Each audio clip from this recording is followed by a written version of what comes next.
What's poppin', homies? My name is Chance Thompson, and I'm here to talk to you about U.S. history. So, the first thing about this class is you'll either absolutely love it, or you'll absolutely hate it.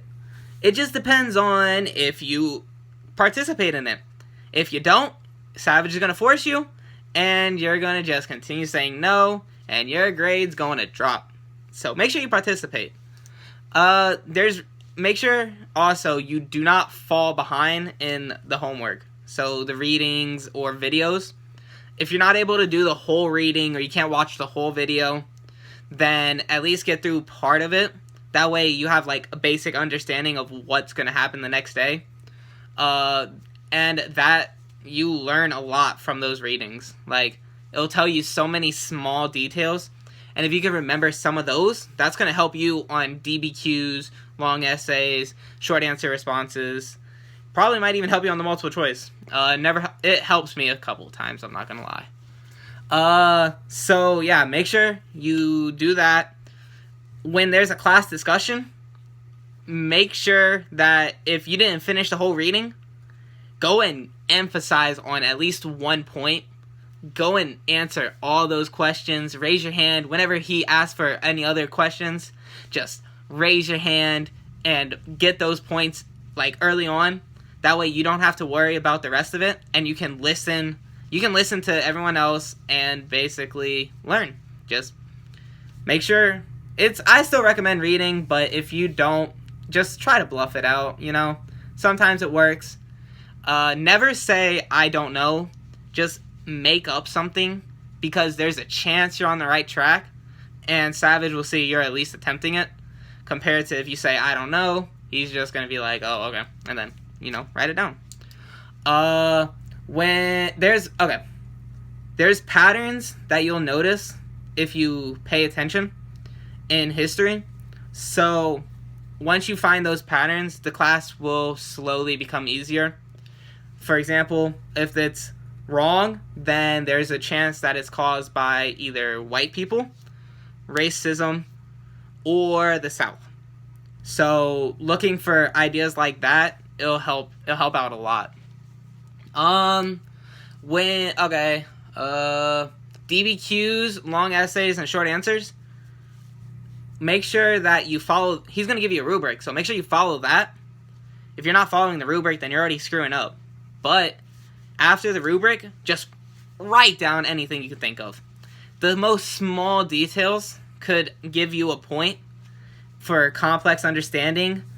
And if you go and screw up somewhere, at least they'll look at that and be like, oh, well, you made up for it right here. Accuracy is good, but if you can't remember the exact year, so if something happens in 1864, and you can't remember that, just write the 1860s. You'll still get a point for that.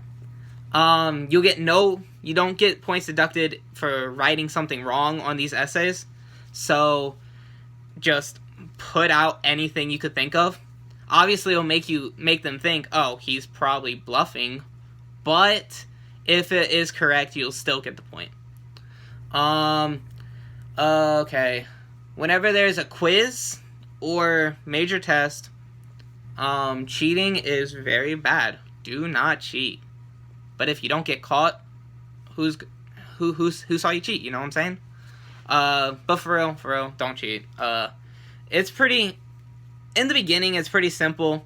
By the end, you'll get a few questions from like all the way in the beginning, but they're often recycled questions. So just remember that. Getting ready for the AP test, there are a bunch of Quizlets. There's a bunch of videos that are very helpful. The packets that you get for the units, make sure you keep those, and make sure that you actually do them, because that's going to be a very helpful piece of like studying at the end of the year. Trying to think. What else is there?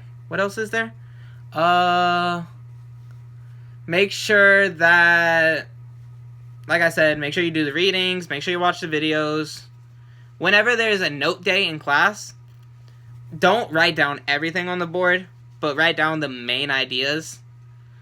Again, having the small ideas can help you on the writings, but if you can't write that fast, then just get the main ideas, copy them down later. If he posts the PowerPoints, just go through those and copy it down later.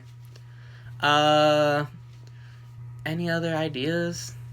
Writing conferences. Make sure you go to those, and because you can, you can gain points from the writing conferences, where there was points that he was going to take off. You can convince him. That's what I did a couple times. He would be like, oh, that doesn't make sense. I go and put my reasoning, and he's like, okay. So, yeah, the writing conferences are very helpful. So are their study sessions once the AP test starts. Make sure you go to those. And, yeah, just keep up on your work. Make sure you thrive. And try to have fun in this class. And it will slowly become one of your best classes of the year. So, yeah. Coming from Chance Thompson. And I don't know anything else. I guess I'm signing out. Good luck this year. And make sure you look for them patterns. Later.